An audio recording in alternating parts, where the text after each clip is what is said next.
Olá, amigos, sejam muito bem-vindos novamente a mais um vídeo do meu canal.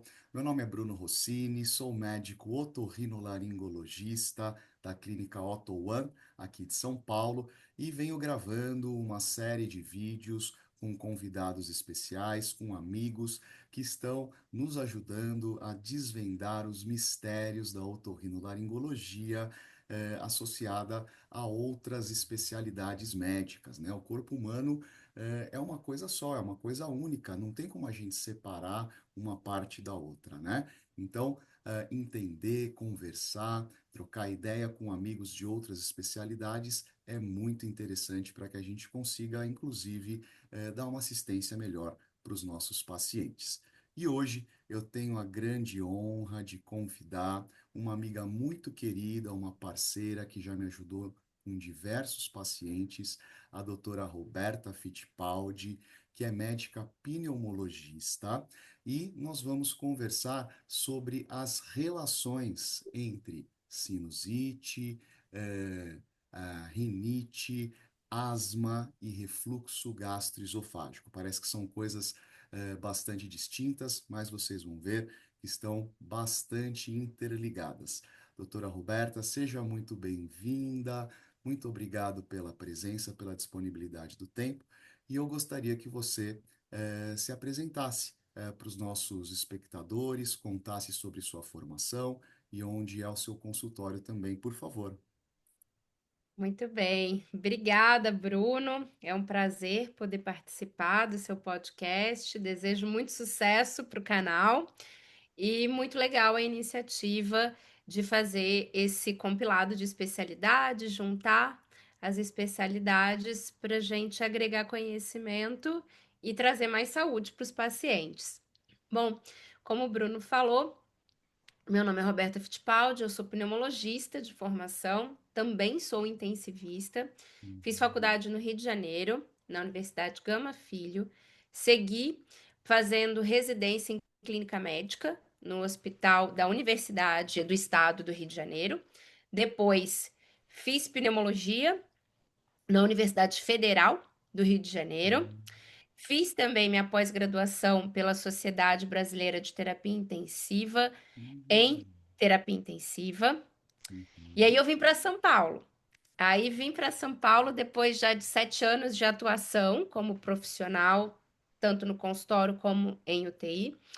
Vim para São Paulo fazer doutorado e em 2017 eu comecei olha meu só. doutorado Uhum. aqui na Universidade de São Paulo, na área de ventilação mecânica, antes da Hum. Covid. Olha só, que bom, que bom. Veio bem a calhar, então, né? Aí quando veio a Covid, enfim, foi aquele boom e a gente ficou um pouco mais reconhecido, né? Nós que somos pneumologistas, cuidamos da Uhum, saúde respiratória, e mais ainda nós pneumologistas que trabalhamos também com o doente respiratório grave dentro da terapia uhum, intensiva. Hoje eu uhum, atuo no Hospital Israelita Albert Einstein, aqui em São Paulo, uhum, no INCOR, na UTI respiratória, que foi a primeira uhum, UTI respiratória do país, há uhum, 42 anos atrás, que foi fundada, e também dou aula, sou professora de pós-graduação, coordeno uma pós-graduação da minha área de pneumointensivismo e tenho uhum, diversos cursos para médicos da minha área também. uhum. Meu consultório é aqui em São Paulo, na Vila Mariana, pertinho do Bruno. Ai, que legal, que legal. Muito legal, muito legal. Não sabia de detalhes da sua formação e muito interessante conhecer mais, viu? Obrigada. Show de bola. Bom, começando agora então a nossa entrevista, falando, dando informações interessantes para os nossos ouvintes. Nós falamos bastante sobre um termo, né, sobre um conceito, melhor dizendo, que é a via aérea única, né?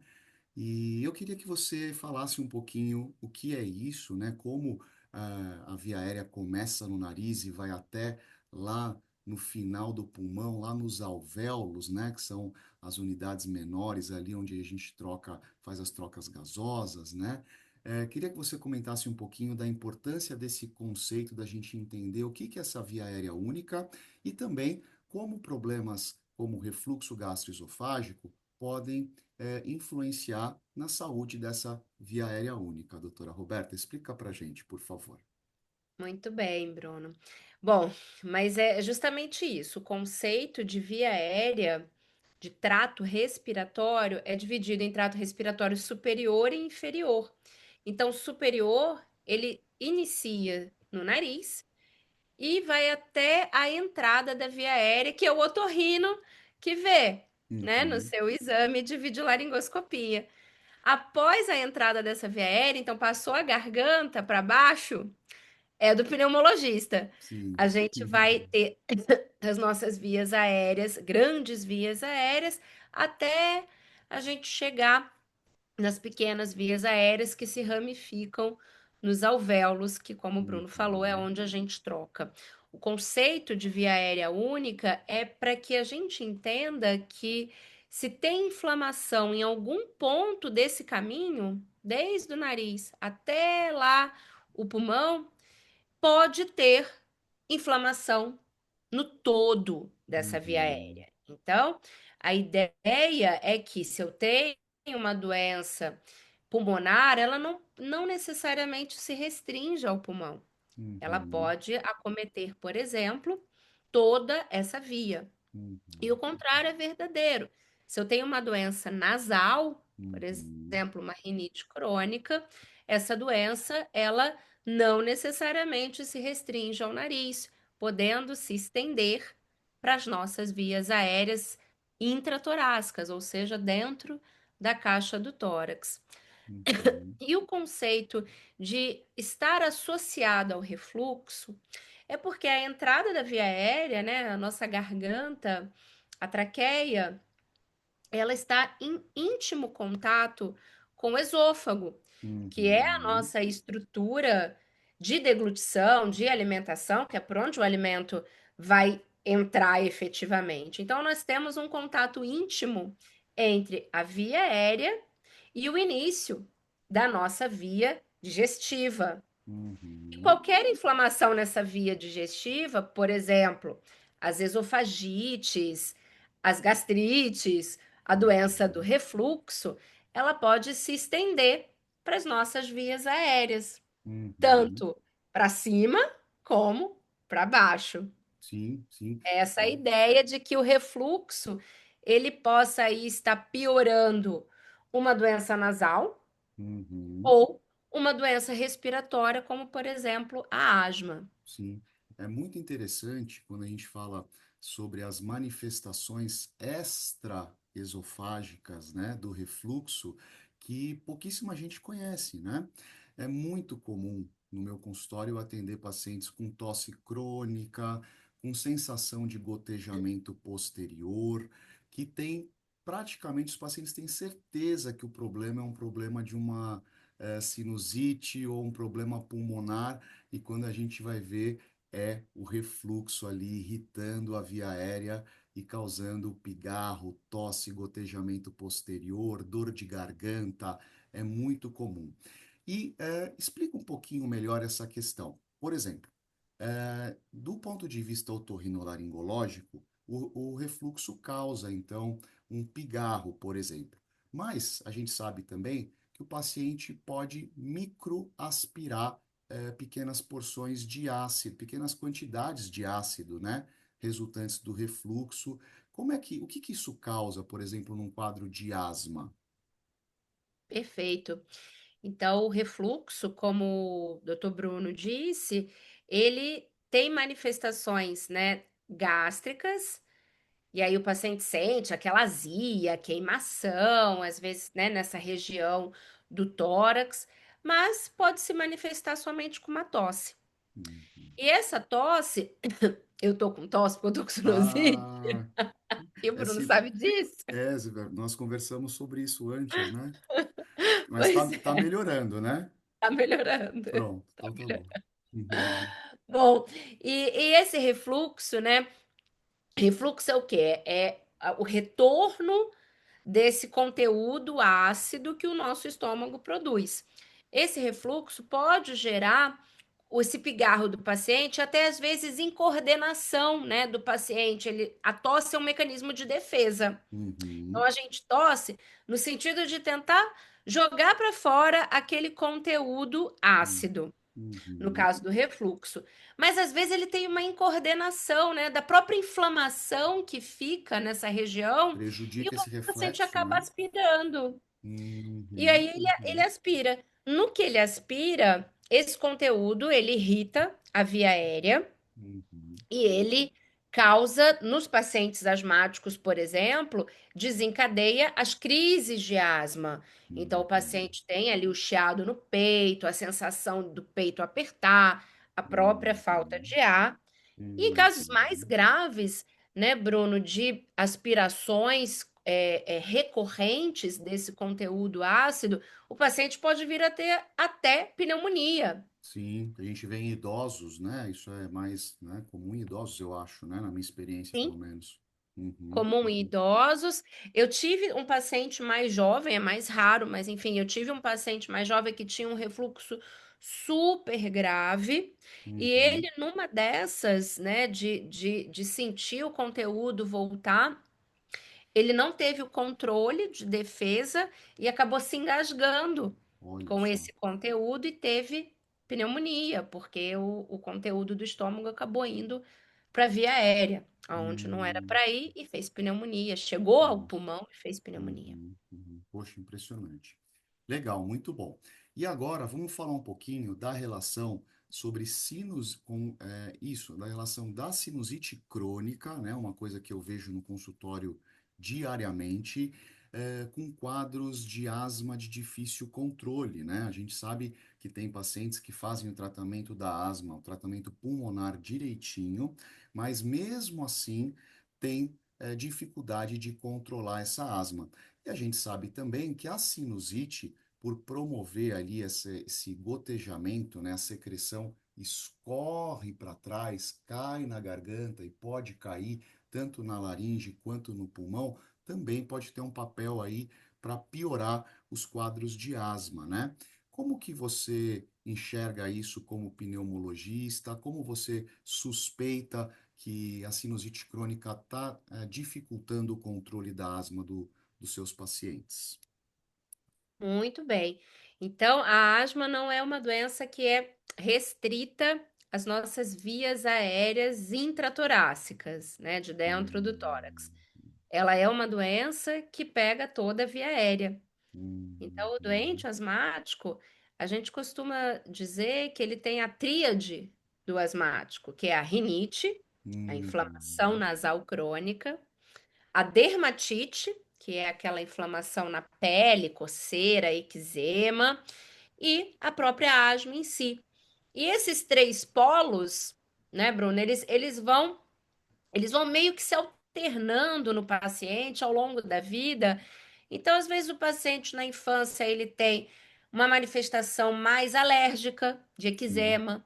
é Depois verdade. ele vai crescendo, vai tendo um pouco mais de rinite na adolescência.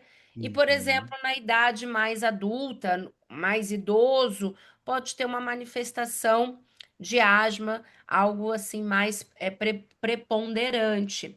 Isso não é uma uhum, regra, isso não é uma regra, né? As três sintomatologias elas podem ocorrer simultaneamente, mas elas também uhum, vão se alternando ao longo da vida desse paciente, que é um paciente que a gente costuma classificar como um paciente inflamatório crônico. sim, Ele tem essa uhum, tendência a ter uma inflamação uhum, de via aérea, a ter uma inflamação cutânea, a uhum, determinados alérgenos, que podem ser pó, poeira, pólen, uhum, animais, pelos de animais, cheiros, né, partículas em suspensão no ar.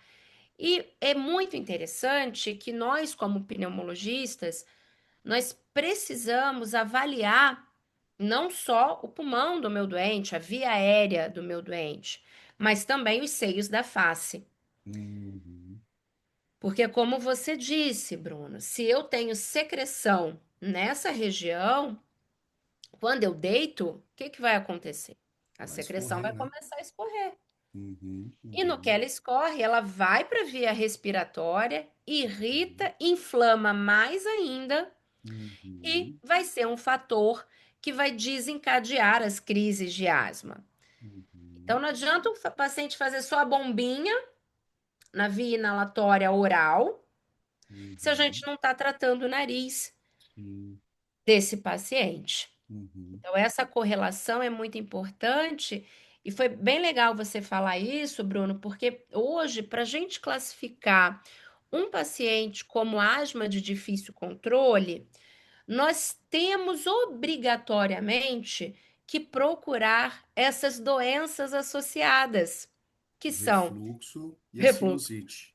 Que e a sinusite, interessante. Alguma outra doença além do refluxo e da sinusite? obesidade. Olha só. Então, o doente obeso e que é asmático, né, Aham, o próprio ganho do peso, o próprio volume da circunferência abdominal e a própria inflamação crônica da obesidade, que isso é um uhum, conceito mais moderno, mas sim, a obesidade é uma uhum, doença crônica inflamatória. uhum. Isso vai levar com que haja inflamação na via aérea. E Que aí esse doente ele tem interessante. mais crises de asma. Então, um dos pilares dos tratamentos do doente que tem asma e obesidade é o emagrecimento, sem dúvida. Olha só que interessante, que interessante. Eu estou lembrando aqui de uma outra doença extremamente comum na minha prática clínica, que eu vejo todo dia também, que é os distúrbios respiratórios do sono, o ronco e a apneia obstrutiva. E aí estava pensando aqui, elucubrando, que um paciente com apneia obstrutiva do sono respira sempre com a boca aberta, né? A maioria das vezes com a boca aberta, perdendo o condicionamento do ar que o nariz costuma proporcionar, como por exemplo o nariz ele filtra, aquece, umedece o ar. Esse paciente que respira com a boca aberta à noite, levando ali a uma irritação local da garganta, existe também relação com crises de asma, com piora da asma? Você costuma ver isso na sua prática clínica? Costumo. Então, os respiradores bucais, eles são classicamente, né, pacientes que têm um controle um pouco mais difícil da Hum, asma, né? uhum, Justamente por isso que você falou, Bruno, porque quando a gente respira pelo nariz, o ar ele é aquecido, uhum, né? O nariz ele tem essa propriedade de aquecimento, umidificar o ar. Quando o uhum, ar ele entra exclusivamente pela boca, ele entra numa temperatura menos aquecida, uhum, um ar mais seco, menos uhum, umidificado, e isso acaba irritando a via aérea. uhum. Por isso que tem muitos pacientes, né, Bruno, que a gente que falam assim: olha, o tempo mudou, ficou mais frio e eu acabei tendo crise de asma. Uhum. Não é só a mudança de tempo, é a respiração também desse ar mais frio Ah, e sim. menos úmido, mais seco, Uhum. gerando a própria crise no paciente Uhum. que tem asma. Que interessante, que interessante. E ainda pensando nessa questão do respirador oral, né? Falando agora de crianças que têm por exemplo, uma adenoide muito grande, né? Além da adenoide obstruir a via aérea superior, muitas vezes a adenoide é um foco ali de manutenção de um biofilme, né? De uma secreção crônica ali, né? E então, imagino que isso também seja levado, você pensa nisso também quando você pega uma criança com uma asma de difícil controle, você costuma investigar também a adenoide? Como é que você vê isso? Ah, muito bem. A gente pergunta, né, até para o adulto, né, na história clínica dele, se ele tinha infecções de repetição de garganta. Muitos acabam falando, eu operei. Né? Lá nos Uhum, anos 80 tinha muito isso, né, uhum. Bruno? Eu sou asmática, então eu vivi Ah, os anos 80 no auge do que a gente não tinha um tratamento para asma adequado. Então, olha. todas essas outras questões a gente precisava abordar, porque a Aham, bombinha em si não existia, né? A aham, bombinha de corticoide não existia. E aham. aí, sim, eu concordo contigo. Peraí, que só abriu aqui o negócio. Tudo bem. Eu concordo contigo, Bruno, que essa avaliação da adenoide, principalmente dessas crianças, né, que ficam gerando infecções recorrentes, uso de antibiótico com Uhum, frequência, uhum, secreção recorrente, isso é um gatilho para um processo inflamatório crônico. É a mesma coisa uhum, pensar que o obeso é um inflamado crônico. uhum, A gente vai uhum, pensar que essas crianças com a adenoide gerando ali infecção e sendo um reservatório de uhum, bactérias, elas são inflamadas cronicamente. uhum. E eu vou mais além, Bruno. Olha que interessante. A gente tem estudado bastante essa correlação do intestino com as doenças respiratórias. Olha só, a questão da flora Exato, intestinal, olha só que interessante. exato. Então, a, Uhum, a nossa flora, ela é extremamente protetora nesse sentido do processo inflamatório. uhum, Então, manter uma flora saudável é diminuir um processo inflamatório do organismo como um todo, uhum, tá? E aí você vê, se a gente começa a usar antibiótico direto nessas crianças, a cada sim, 3 meses, por exemplo, 6 meses, uhum, a gente vai, ok, vai matar a bactéria da garganta, mas também vai matar a bactéria boa que está lá no intestino dessa criança, protegendo-a de certas infecções. Então, ela fica interessante. mais suscetível a Uhum, infecções, vira uma bola de neve uhum, de processos infecciosos e mais ainda, ela fica mais suscetível a aumentar esse processo inflamatório. uhum. Que interessante. Então, a gente consegue ver, através dessas suas explicações, que realmente a gente tem que pensar no paciente como um todo, né? Começar, se o paciente vem com uma tosse provavelmente asmática, talvez, e tenha queixas nasais, tenha poucas queixas estomacais, mas talvez tenha alguma coisa, então a gente tem que começar a tratar o nariz com soro, spray de corticoide, tratar a asma diretamente o pulmão com as bombinhas, tratar o estômago com inibidor de ácidos, né? A gente chama inibidor de prótons, e ainda você prescreve probióticos também? Isso é prescrito hoje em dia? Sim, Que sim. interessante! Poxa vida! Muito legal essa abordagem, viu?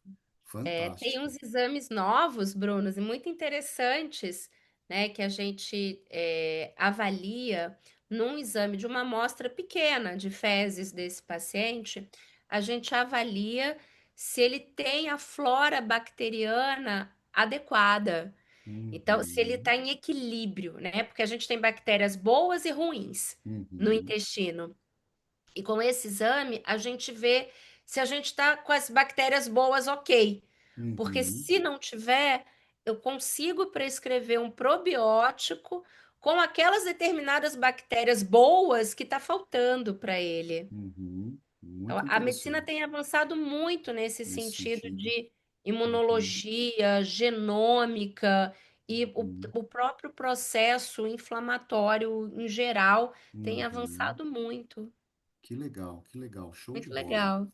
Quando você pega um paciente com uma suspeita de refluxo, você mesmo solicita uma endoscopia digestiva alta e entra com tratamento, ou você encaminha para o gastro? Como que é mais ou menos essa dinâmica pensando no controle da asma especificamente? Tá. Então, eu fiz clínica médica, né? Então, refluxo tem Ah, é muito verdade, no sim, ambulatório de clínica médica. sim. Então, no geral, né, Bruna, a gente só pede a endoscopia se esse paciente tiver algum sinal de alarme, né, Uhum, que mostre que a gente precise visualizar esse trato digestivo. Então, às vezes um sangramento, eventualmente, que tenha acontecido, ou um emagrecimento inexplicado, ou então Uhum. ele já fez o tratamento várias vezes e não melhorou. O que que pode estar acontecendo? Então, o Uhum. exame ele vai ser reservado, na maioria dos casos, depois do tratamento adequado do refluxo. Uhum. E eu tenho muito paciente, né, com refluxo mesmo, e eles falam assim: ai meu Deus do céu, não melhorou com uma semana de Hum, medicação. muito pouco, é, sim. O refluxo é uma doença crônica, né? Imagine, Uhum. ele já está há meses já com aquele ácido sendo produzido. Em uma semana é difícil. O remédio, é lógico que tem paciente que melhora, mas a maioria deles começa a melhorar lá para a terceira, quarta semana do tratamento adequado. E Uhum. não é só tomar remédio, Uhum. não é? Existem medidas não Comportamentais, medicamentosas né? que são fundamentais. Sim, Então, sim. mudar a dieta, diminuir o consumo de alimentos ácidos, né? Suco de limão, de abacaxi, Uhum. aqueles alimentos condimentados, embutidos, Uhum. café, Uhum. refrigerante, tudo isso tem que sair da dieta desse paciente quando ele começa, né, a ter sintomas de refluxo e começa o tratamento para a gente ter o tratamento medicamentoso e não medicamentoso se somando para fazer um efeito mais rápido e mais duradouro. Uhum. Aí, se esse paciente não melhora, poxa, Roberta, eu já estou fazendo tudo. Fiz Uhum. certinho o tratamento do Não refluxo, deu certo. não tomo mais café, não me alimento com grandes volumes de comida, né? Não fico Uhum. comendo e também bebendo muito líquido ao mesmo tempo. Já fiz tudo isso, poxa, não melhorou. Aí é o momento, né, da gente indicar um exame de imagem para avaliação, para entender melhor o que está acontecendo com esse Uhum. doente. Fantástico, fantástico.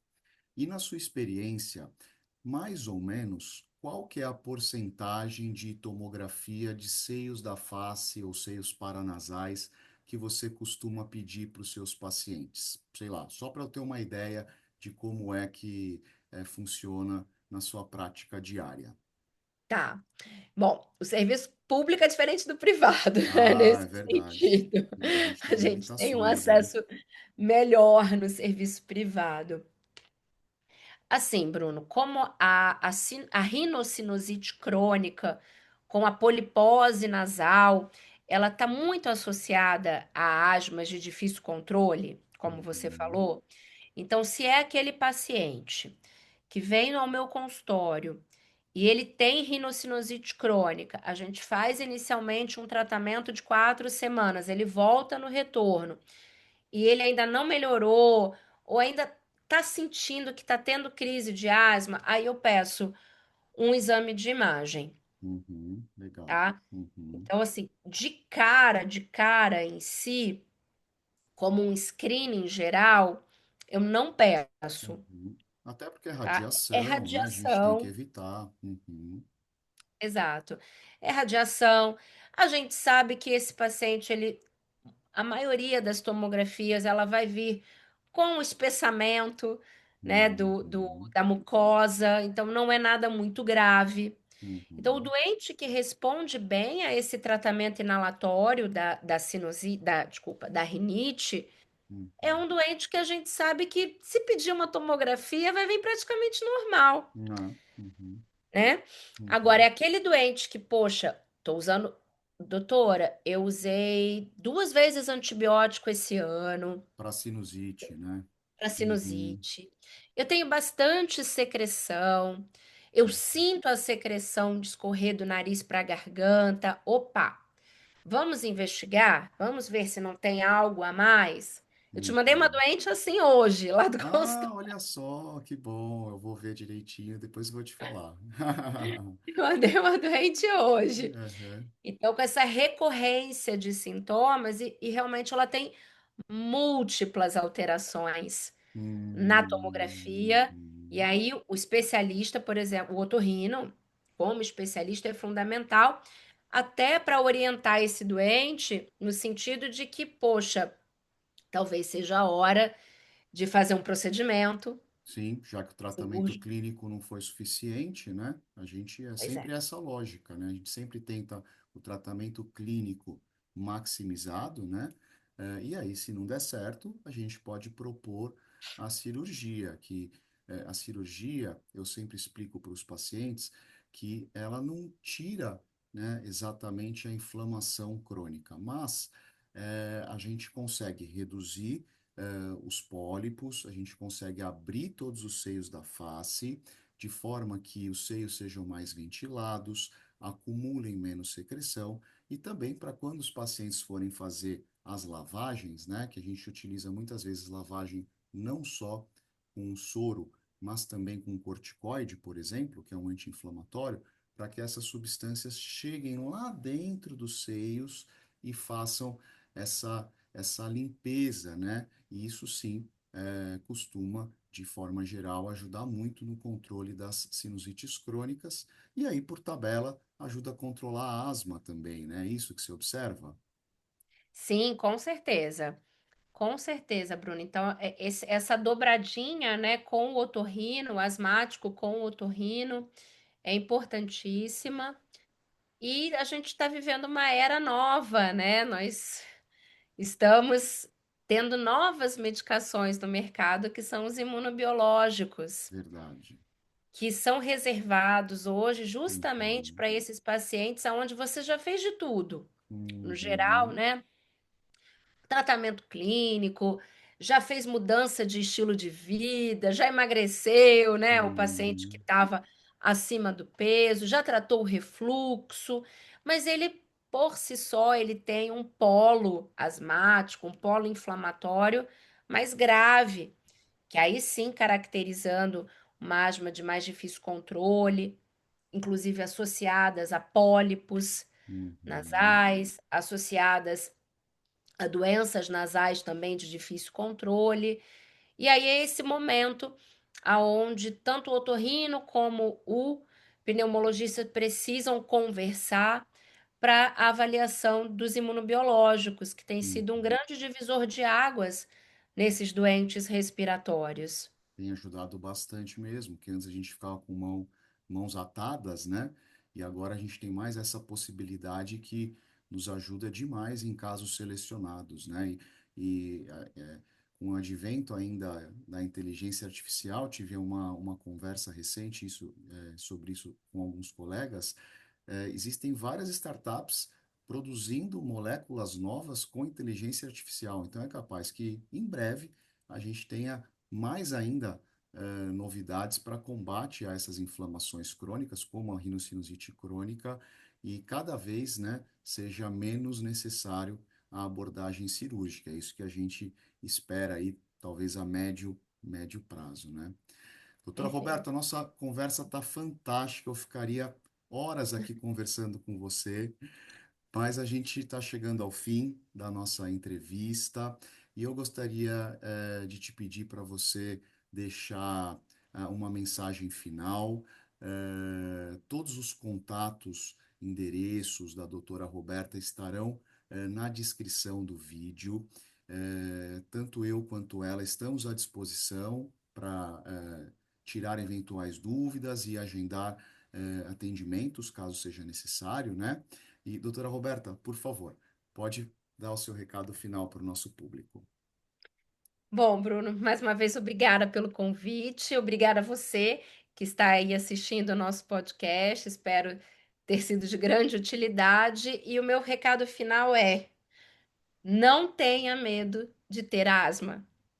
A Hum, asma hoje é uma doença crônica, controlável, aonde o nosso objetivo é trazer qualidade de vida para esse paciente e mais ainda, manter esse paciente sem crises o uhum. maior tempo possível.